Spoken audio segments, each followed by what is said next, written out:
नवरा बायको दोघं जेवायला बसलेले आहेत बरं का. पद्धत अशी आहे की बायकोनी ताट वाढावं, नवऱ्याने येऊन जेवून बसावं, पण दोघंच आहेत, आनंद आहे. तो म्हटला मगाचपासून उभ्या राहिलीस, पोळ्या करायला थकलीस, तू बसा, तर मी वाढतो. मग त्यांनी वाढायला सुरुवात केली. भाजी वाढली, आमका ती म्हणली बरं दिसतं का? अगं काय बरं दिसायचं आहे, तू मी निराळा असतो तर बरं दिसायचं आहे काय? आणि काय मी तुला वाढलं म्हणून काय झालं? एक्स्ट्रा, अगदी व्यवहार सांगायचं ते एक्स्ट्रा टाक 8 झालं. मी काय आणि तू काय? हां, तू केलंस, मी वाढलं. हां, तू केलंस, पण आपण दोघांनी खाल्लं की नाही? तुम्ही काय बोलायला ऐकणार आहात? माझं बोलणं कळलं का? या बोलण्यातून सुद्धा आनंद आनंद आनंद आनंद आनंद. संसारात असेच जागा. नाही तर 70 गेल्यावर म्हणाल तुझ्या बापाने अंगठी दिली नाही. बाप वर स्वर्गातून जाऊन 50 वर्ष झाली खाली आलाय तरी तुझ्या बापाने अंगठी दिली नाही. आता हे जर असं मेष पात्र भेटलं तर काय करणार बायका तरी, नाही का? हां, अरे सासऱ्यांच्या अंगठ्यावर थांबणारी माणसं बिन अंगठ्याची असतात.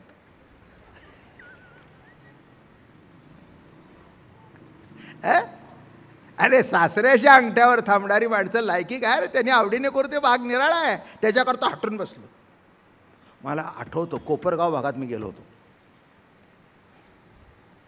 आणि ते गाव मला लक्षात येत नाही. इथे लग्नाला गेलो, ऐकण्यासारखं आहे, आणि मला जायचं होतं. ती सजवलेली गाडी आली नाही. सोन्याची फुलं सोन्याच्या मूर्तीच्या ठिकाणी वाली. काय फरक झाला? ही फुलं म्हणून बाजूला ठेवली आणि ते पाय म्हणून हात लावले. तसं इथे म्हणतात, अखती जरी पूजा ते तव त्याची अंगी आघवे, न पूजिता तरी स्वभावे पुजलाच असे, किंवा पूजिताही अन्यथा नव्हे, देवपणही न दुणावे, आता यथा स्वभावे पूजा. अहो तिथे काही दुणावे नाही आणि काही नाही, आपण आनंद भोगतोय.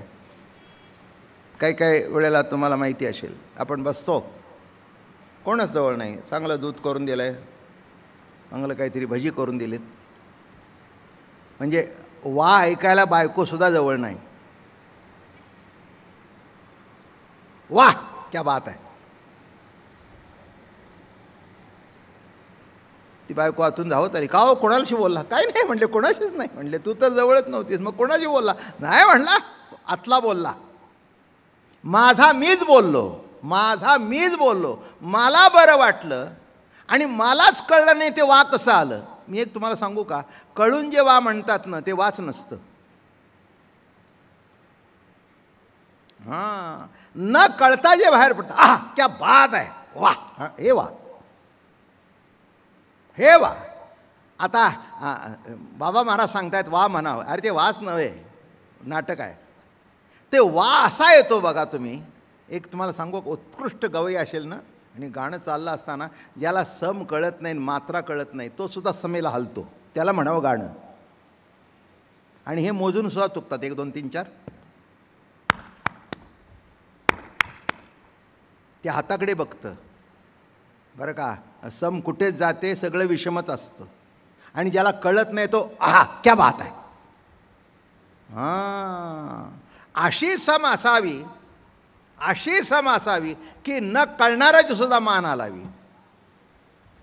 मग तिथे वा म्हणण्याची गरज नाही, चांगला आहे म्हणण्याची गरज नाही. आतला जो वाय आहे ना, एक तुम्हाला सांगू, बाहेरचं गाणं आतल्याशी समरस झाल्यानंतर आतून वा आपोआप बाहेर पडतो, तुम्हालाही कळत नाही.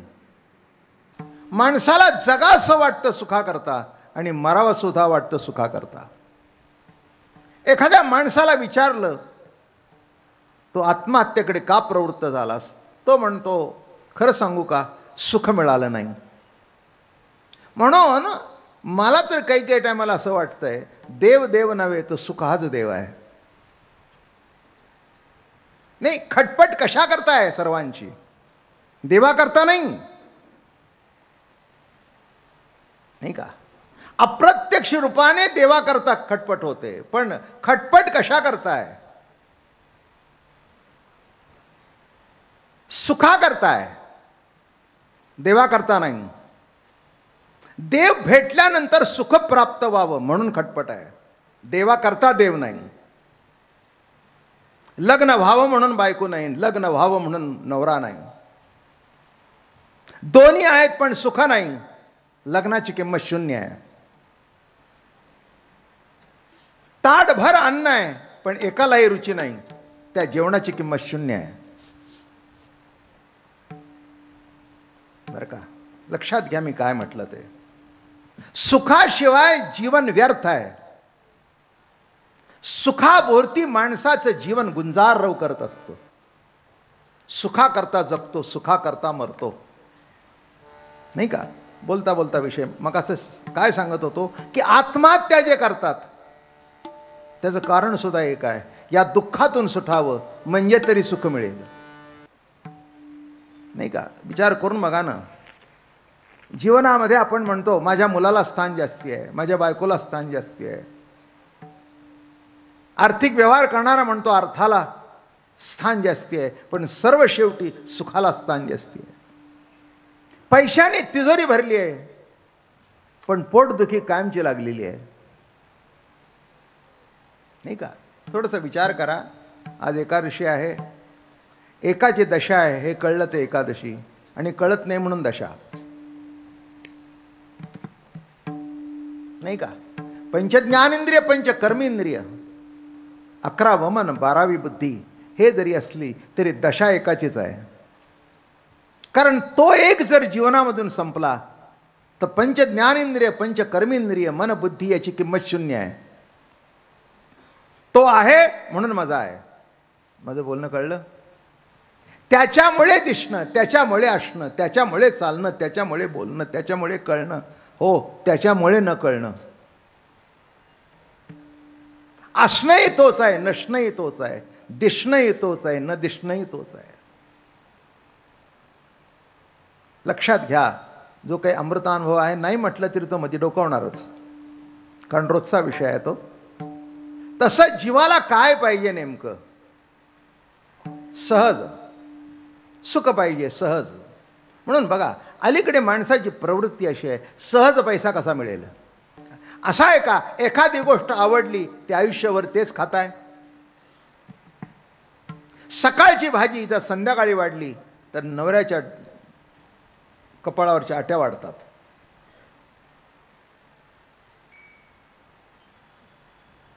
काय केलंय? नाही म्हणे भाजी जास्ती राहिली होती म्हणून ती वाढली. अरे एवढं कमवून तुम्हाला नुसती भाजी माझ्या करता करता येत नाही. माझं बोलणं कळलं का मी काय म्हटलं ते? हां, सहज आईच्या मांडीवर बसलाय आणि आईचं तोंड फिरवतोय. जरा माझ्याकडे बघ ना, जरा माझ्याकडे बघ ना. ती म्हणाली असं का करतोस तू? आता माझ्या मांडीवर आहेस ना, तुझ्या मांडीवर जरी असतं तरी माझ्याकडे बघ ना. नाही कळलं का? याचा अर्थ असा आहे, आहेपणाच्या प्रेमाची अवस्था पुरत नाही. इथेच काल अमृतानुभवातला शब्द तृप्ती भुकेली काय करू माय. तृप्तीला भूक लागली, माझ्याकडे बघ, माझ्याकडे बघ. आई बाळाला जवळ घेते, अशी अशी जवळ घेते ना, अशी ते ओरडतं. नवरा म्हणतो अगं त्याचा श्वास कोंडेल. माझ्या लक्षातच आलं नाही. मला असं वाटतं जिथे होता तिथे पुन्हा जावा. किती जवळ, किती जवळ, किती जवळ. प्रेमामध्ये अर्थ करायचे नसतात, अनर्थ होतील. बरं का. जिथे अर्थ करायचा नाही ते प्रेम आहे, आणि जिथे अर्थ करायचा तो व्यवहार आहे. मग ती बाळाला जवळ घेते, कवटाळते. तसं प्रभूच्या सान्निध्यात जाऊन त्याची उपासना करणं हाच वारकरी संप्रदाय आहे. सर्वसामान्य माणसाला एकच अपेक्षा असते, मी सुखी असावं. देव भेटावा का न भेटावा मला माहिती नाही, पण सुखी असावं. सुखाकरता जीवन, सुखाकरता असणं, सुखाकरता दिसणं, सुखाकरता जगणं, सुखाकरता बायको, सुखाकरता 2 मुलं बाळं, सुखाकरता संपत्ती, सुखाकरता घर. पण घरात राहून जर घर मिटत नसेल तर सुखा करता घर का घर घर नामे घर, अनेक अर्थ प्रकट होतात. नाही, कशा करता? बायको सुखा करता, मुलं बाळ सुखा करता, सत्ता सुखा करता, संपत्ती सुखा करता, जगणं सुखा करता. पुढे सांगू का, मरण सुद्धा सुखा करता. काय जीवनातला भाग आहे? नको त्या नादाला जी मुलं लागतात आणि नको त्या धंद्यामध्ये अडकतात. एवढी बॅग इकडची तिकडे पोच कर, तुला 5 लाख देतो सहज. आयुष्य गेलं तरी 5 लाख शिल्लक टाकता येत नाहीत आणि इकडचे इकडे करण्यात 5 लाख मिळतात सहज. कोणची गोष्ट कशी पाहिजे? सहज. पण एक लक्षात ठेवा, सहज मिळालेली ती सहजासहजी निघून जाते. मराठी भाषा सुद्धा गोड आहे. सहज मिळालेली गोष्ट सहजासहजी निघून जाते, बरं का? हां. आणि ज्याच्याकरता उपासना केली जाते, मी साधना म्हणत नाही, मला साधना शब्द तितका आवडत नाही. साधना शब्द झाल्यानंतर 2 शब्द येतात, एक साधना आणि एक साध्य.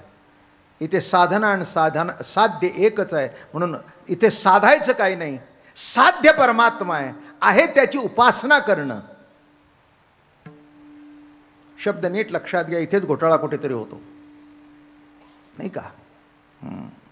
कोणत्याही अंगाने जाऊ दे, खऱ्याच्या जाऊ दे, खोट्याच्या जाऊ दे, परमार्थात जाऊ दे, संसारात जाऊ दे, सुख हे साध्य आहे. पण ते सुख असं मिळत नाही, अवघड आहे हो, नाही का? काही वेळेला सुख मिळाल्यासारखं वाटतं, पण तर सुख नसतं, तर सुखाचा भास असतो. माझं बोलणं कळलं का? सुख निराळा आणि सुखाचा भास निराळा. जसं मृगजळ आहे, काही वेळ एखादी गोष्ट बरी वाटते तेवढ्यापुरती. कर्म काय, ज्ञान काय, योग काही साधनं नाहीत. माणसं म्हणतात ती साधनं आहेत आणि साधनाच्या माध्यमातून साध्यापर्यंत जायचं. आता माझ्या कीर्तनाला आलात, कुणी गाडी हे साधन वापरलं, कुणी बस हे साधन वापरलं, कुणी सायकल वापरली, कुणी चालत आले, पण साध्य एक की आज बाबा महाराजांच्या कीर्तनाला जायचं. बरोबर आहे ना? चारी बाजूचे रस्त्याने आले, पण साध्य एक. तसं थोडंसं लक्षात घ्या, कुणाला आपलंसं करावं, किंबहुना आपले आहेत ते तरी आपले आहेत का?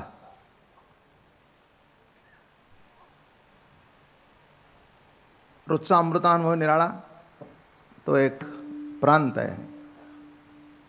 असं हिमालयाचा शिखर हा एक प्रांत आहे आणि आजूबाजूच्या गावाची टेकडी हा एक भाग आहे. अमृतानुभव हा तत्वज्ञानातला परमोच्च शिखर आहे. सिद्ध पुरुषाला आलेली अमृत अनुभवाच्या प्रतीतीचा विषय तो आहे. पण सुखाचे भाग असे आहेत, दुःख आश्रित सुख आणि सुख आश्रित सुख. काय भाग आहे? जीवाला सुख पाहिजे, पण सहज सुख, अखंड सुख, अविनाश सुख. सुख तर पाहिजे, पण ते सहज पाहिजे. सहज असून उपयोग नाही, ते अखंड असावं. ते अखंड असून उपयोग नाही, ते अविनाशी असावं. सहज सुख, अखंड सुख, अविनाशी सुख पाहिजे. बरोबर आहे, पण मिळतं का हा प्रश्न पुढचा आहे. म्हणून माणसं देवाकरता परमार्थ कळत नाहीत. संत संगती करता संताकडे जात नाहीत. संतांच्या संगतीमध्ये मी सुखी होईन म्हणून जातात. म्हणून जीवनात स्थायी भावच सुख आहे. सुख नसेल तर सगळं व्यर्थ आहे. बायको व्यर्थ आहे, मुलं बाळ व्यर्थ आहेत, पैसा व्यर्थ आहे, सत्ता व्यर्थ आहे, सगळं व्यर्थ आहे.